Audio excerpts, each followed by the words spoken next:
Hello friends, welcome to my channel Dhruvika classes. I hope कि आप लोग बहुत अच्छे होंगे।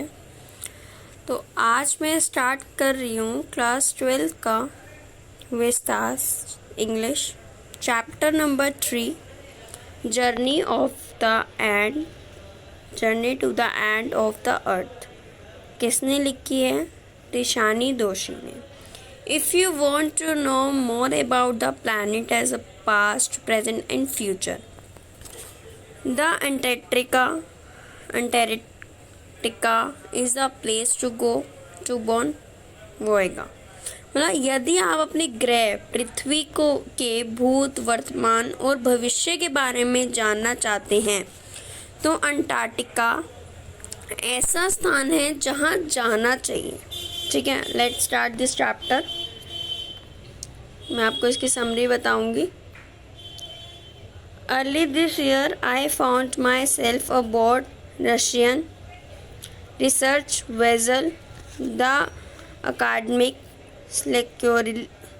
स्लोलिकी heading toward the coldest, driest, windiest continent in the world. Aboard मतलब होता है जहाज पर। रशियन रिसर्च वेसल मतलब होता है खोज के काम पर लगा हुआ एक रूसी जलयान। My journey began 13.09 degree north the equator in Madras and involved crossing 9 time zones, 6 checkpoint, 3 bodies of water and at least as many is ecospheres part of the ecospheres मतलब होता है, एक सेकेंड, पहले तो टाइम जोन्स देख लो। उसका मतलब होता है पृथ्वी के 24 भाग जिन्हें ग्रीनविच टाइम के हिसाब से बांटा गया। ठीक है, अब देखो मैं इसकी समरी बताती हूँ। इस वर्ष के प्रारंभ में मैंने पाया कि मैं खोज के काम में लगे एक रूसी जलयान पर सवार हूँ जिसका नाम है एकेडमिक सोकाल्स्की है। मैं संसार के सबसे ठंडे, सबसे सूखे और तेज हवा वाले अंटार्कटिका महाद्वीप की तरफ बढ़ता जा रहा हूँ। मेरी यात्रा मद्रास में भूमध्य रेखा के उत्तर में 13.09 डिग्री से प्रारंभ हुई और इसके दौरान 9 समय विभाग मतलब टाइम जोन ऊपर देखे, 6 चेक पॉइंट, 3 समुद्र और कम से कम इतने ही वायुमंडल गुजरना पड़ा। नेक्स्ट पैराग्राफ है, by the time I actually set foot on the Antarctic continent I had been travelling over 100 hours in combination मतलब होता है साथ साथ और सेट फुट मतलब होता है कदम रखा।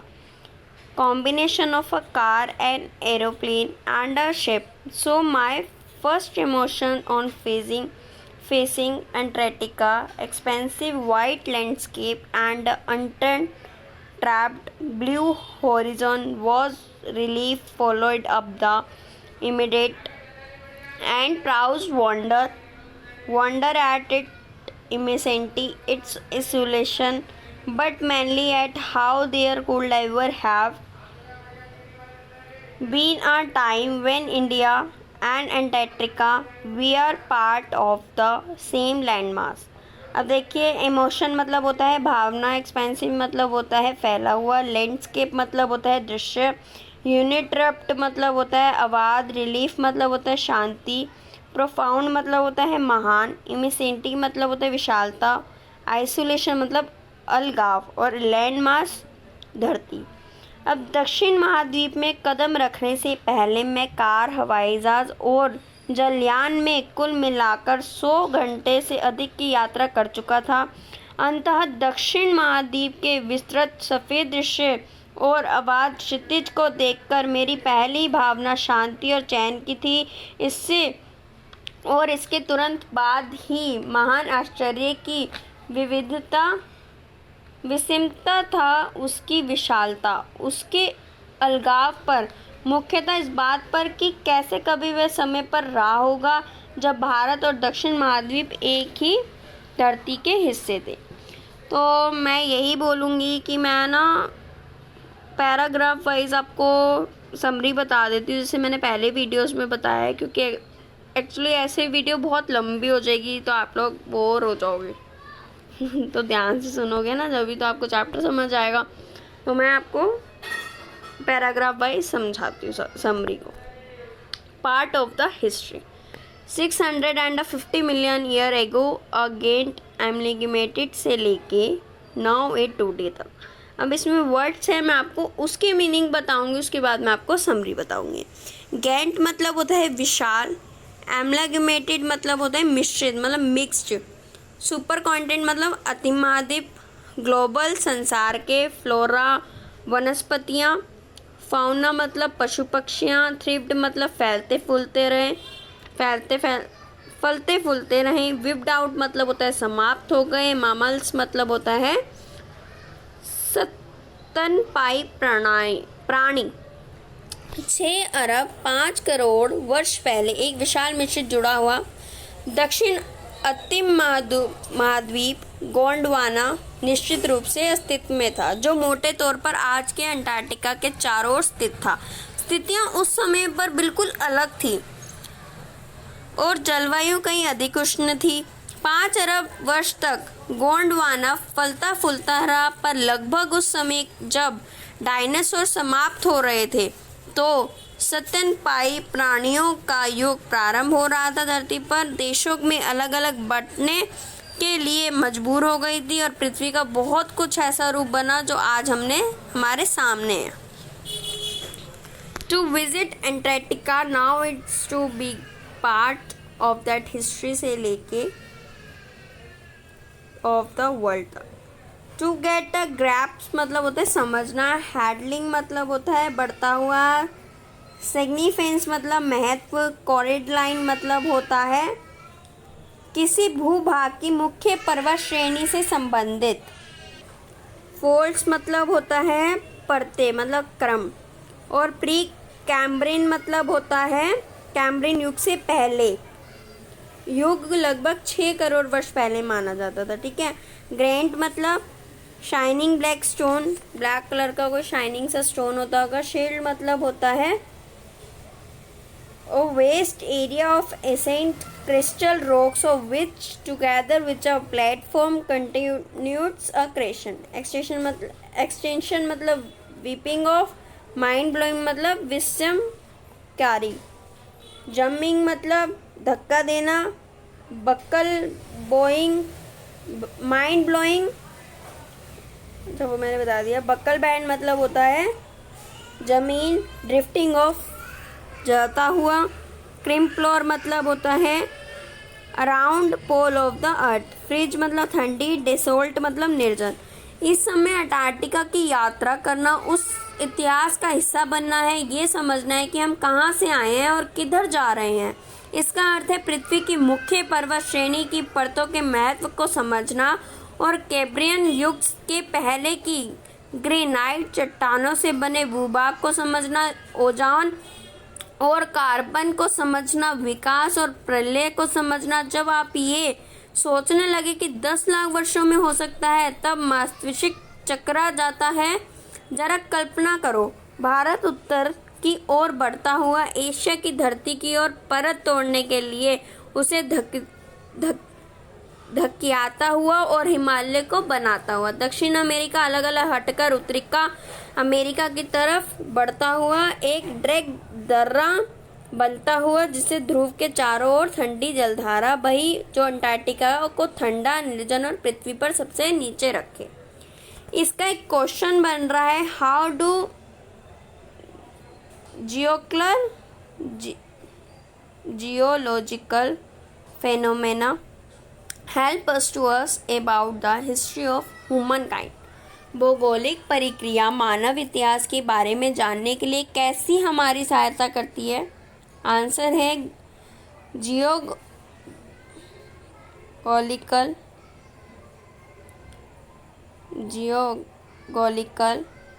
Phenomena help us a great deal to know about the history of humankind. We come to understand the earth has a present, past, and future. What sort of life exists at that time? How time has changed now? What led to this change? It is said that the world has geological history is trapped in Antarctica.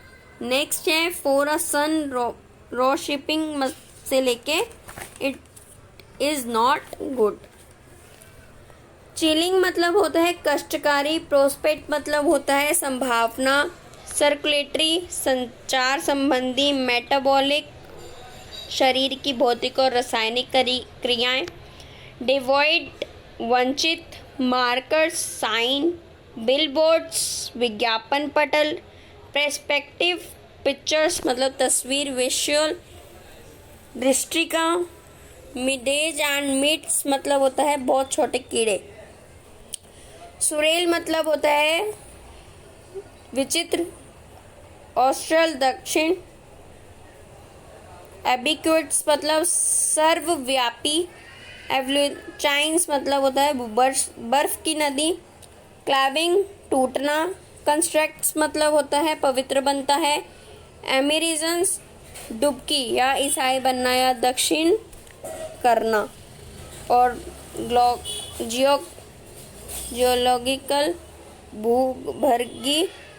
Prognosis रोग की दिशा और संभावित परिणाम की भविष्यवाणी. अब मेरे जैसे सूर्य पूजक दक्षिण भारतीय के लिए उस स्थान में 2 सप्ताह रहना जहां संपूर्ण पृथ्वी 90% बर्फ का भंडार है एक कष्टकारी स्थिति है. और ये कुछ ऐसा है जैसे कि कोई विशाल पिंग पांग गेंद के अंदर चला जाए जहां मानवता के चिन्ह ना हो, ना वृक्ष, ना विज्ञापन पट, ना इमारतें. यहाँ आकर आप पृथ्वी से संबंधित सारे परिदृश्य और समय को भूल जाते हो. दृष्टि के पहुँच कभी माइक्रोस्कोपिक तो कभी बड़ी विशाल. शुद्धतम प्राणियों से लेकर यहाँ नीली व्हेल और बर्फ के टीले हैं जो देश के बराबर हैं. दिन चलने ही जाते हैं.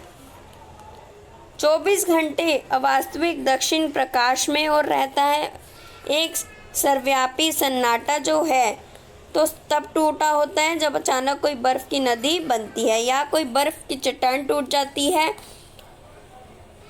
कर इस स्थान को पवित्र करती है. ठीक है, ये वह धन दीक्षा है जो आपको मजबूर कर देगी कि आप स्वयं पृथ्वी के भूभागीय इतिहास के संदर्भ में देखें और मानव के रोग की दिशा का परिणाम भविष्यवाणी अच्छे नहीं है. Human impact. ह्यूमन सिविलाइजेशन से लेके टेम्परेचर तक. अब इसमें देखिए इम्पैक्ट मतलब होता है प्रभाव. पल्ट्री मतलब थोड़े से. ब्रीडिंग मतलब मात्र. रुक्स मतलब हलचल. इटेंचिंग मतलब होता है लिखना. मैग्नेटिज मतलब बड़े शहर. रैप्ड मतलब तेज. बैटलिंग मतलब लड़ना. और ह्यूमिडिटेटेड मतलब लगातार. अब मानवीय प्रभाव ह्यूमन इफेक्ट. अब देखिए मानव सभ्यता यहाँ पर 1200 वर्ष से है. भूगर्भीय घड़ी में ये मात्र कुछ सेकंड ही होते हैं. उस छोटे से कालखंड में हमने काफ़ी उत्पात मचाया है प्रकृति के ऊपर. अपना अधिकतर हमने ग्रामों, कस्बों, नगरों और महानगरों के रूप में लिखा है. मानव की तेजी से बढ़ती जनसंख्या के कारण हमें सीमित साधनों के दूसरी प्रजातियों से लड़ना पड़ा है और खनिज तेलों के लगातार जलने के कारण पृथ्वी के चारों ओर कार्बन डाइऑक्साइड की एक चादर बन गई है जो धीरे धीरे लेकिन निश्चित रूप से पृथ्वी के औसत तापक्रम में को बढ़ा रही है. ये देख सकते हैं आप पिक्चर. क्लाइमेट चेंज से लेके है प्लेस टू गो. कंटेस्टेड मतलब होता है लड़ी गई. इंट्रेली मतलब होता है पूरी तरह से. डिस्ट्रूपेटेड मतलब होता है तोड़े गए. प्रेस्टाइन मतलब होता है भूल गौरव से भरी. सनस्टैंड मतलब आश्चर्य दिया। मौसम का परिवर्तन हमारे समय की ऐसी पर्यावरणीय बहस है जैसे सार्वजनिक गर्मजोशी से लड़ गया है। क्या पश्चिम में अंटार्कटिका की बर्फ की चादर पूरी तरह से पिघल जाएगी? शायद नहीं।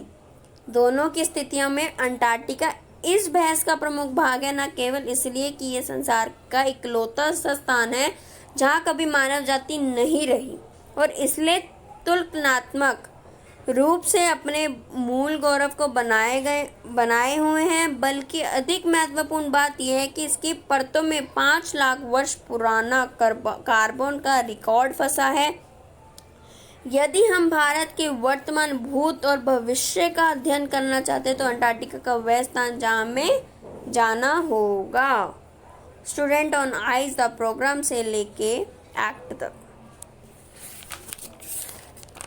अब देखिए, इंस्पायरिंग मतलब होता है प्रेरणादायक, फोस्टर मतलब होता है बढ़ाया देना, कार्टिंग मतलब ले जाना, सेलिब्रिटीज प्रसिद्ध व्यक्ति और पॉलिसी मेकर नीति निर्माता, एब्रोज्ड मतलब सोखना, एक्ट मतलब करना।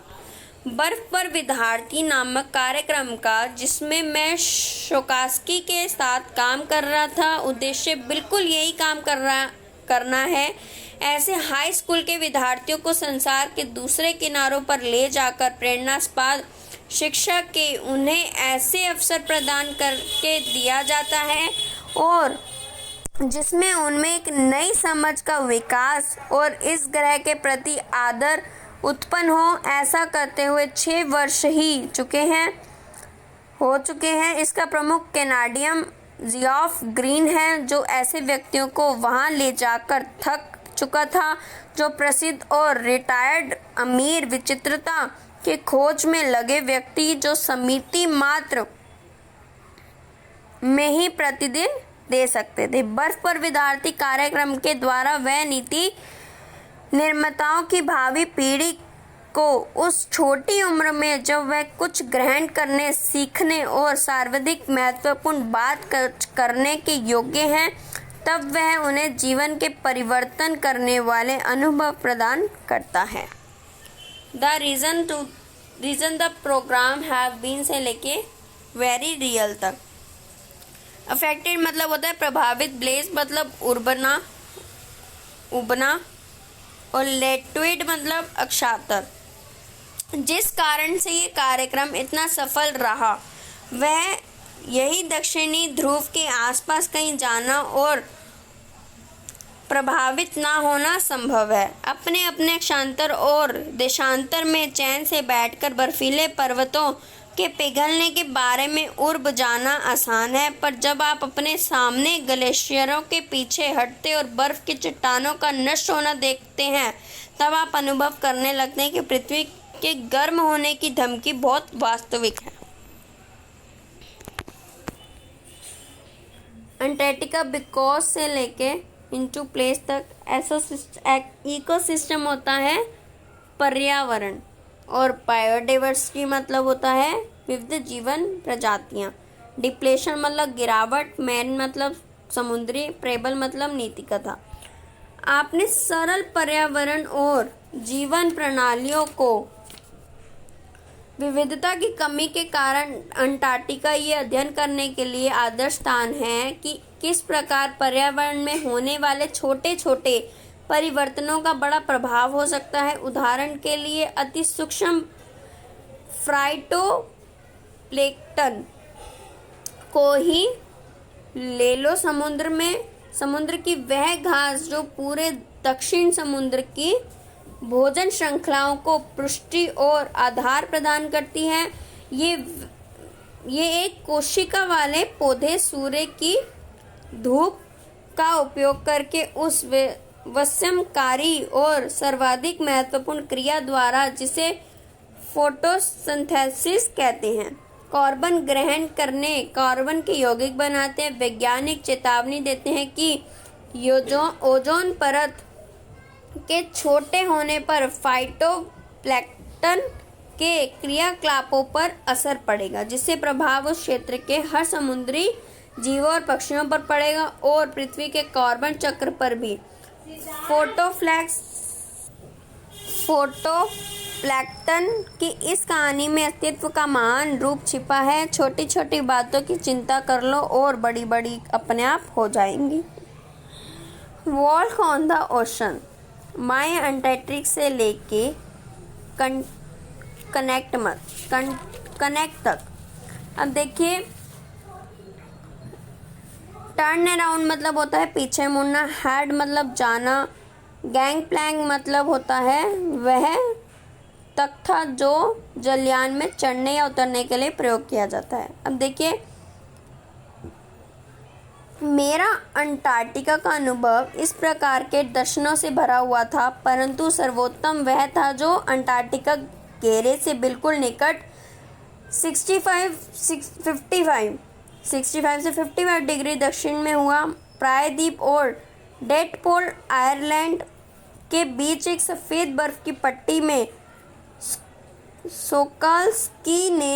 स्क्वाल्सी ने स्वयं को फंसा लिया था, जिस कारण अब इसका आगे बढ़ना रुक रहा था। कैप्टन ने निश्चित किया कि जहाज को वापस मोड़ा जाए और उत्तर की ओर चला जाए, पर हमारे ऐसा करने से पहले हमसे कहा गया कि हमने तख्ते से उतरकर समुद्र के ऊपर चले।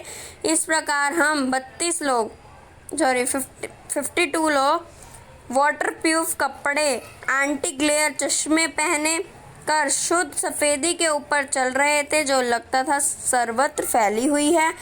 हमारे पैरों के नीचे 1 मीटर मोटी बर्फ की सिली थी और उसके नीचे था 180 मीटर गहरा जीवित सांस लेता हुआ नमकीन पानी। किनारे पर केकड़े खाने वाली सील मछलियां धूप खाती हुई बर्फ के टुकड़े पर पड़ी थी, बहुत कुछ वैसे ही जैसे बरगद के नीचे आवारा कुत्ते पड़े होते हैं। ये सब किसी देव दर्शन से कम नहीं था। हर चीज़ वाकई एक दूसरे से जुड़ी लगती थी।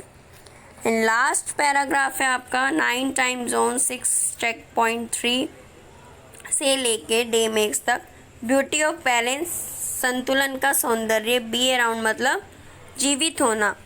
9 समय विभाग, 6 चेक पॉइंट, 3 समुद्र और कितने ही वायुमंडल के पश्चात में अब भी अपने ग्रह के संतुलन के सौंदर्य पर मुग्ध था। अगर अंटार्कटिका एक बार फिर से वैसा ही गर्म प्रदेश बन जाए जैसा ये कभी था, तब क्या होगा? क्या हम इसे देखने के लिए जीवित बचेंगे, अथवा हम वैसे ही चलेंगे जैसे कि डायनासोर या विशालकाय बालों वाले रेनो चल गए? कौन कह सकता है। पर उन किशोरों के साथ जिनमें पृथ्वी को बचाने का आदर्शवाद अब भी है। 2 सप्ताह बीतने के बाद मैं सिर्फ इतना कह सकता हूँ कि 10 लाख वर्ष में बहुत कुछ हो सकता है, परंतु एक दिन भी कैसा अंतर पैदा कर देता है। ये आपका चैप्टर यहीं फिनिश होता है। प्लीज़ मेरी रिक्वेस्ट है, चैप्टर को बहुत ध्यान से सुने, बुक को खोल के सुने, मेरी वीडियोस को देखें एंड प्लीज़ चैनल को सब्सक्राइब करें, बेल आइकन ज़रूर प्रेस करें, वीडियो को लाइक एंड शेयर ज़रूर करें। अगर बेल आइकन प्रेस कर लेंगे तो मेरी वीडियो की नोटिफिकेशंस आपके पास आ जाएंगी, तो आप इजीली वीडियोस देख सकते हो एंड इजीली आप चैप्टर को बहुत इजीली समझ सकते हो। Thank you for my watching video. मिलते हैं नेक्स्ट वीडियो में।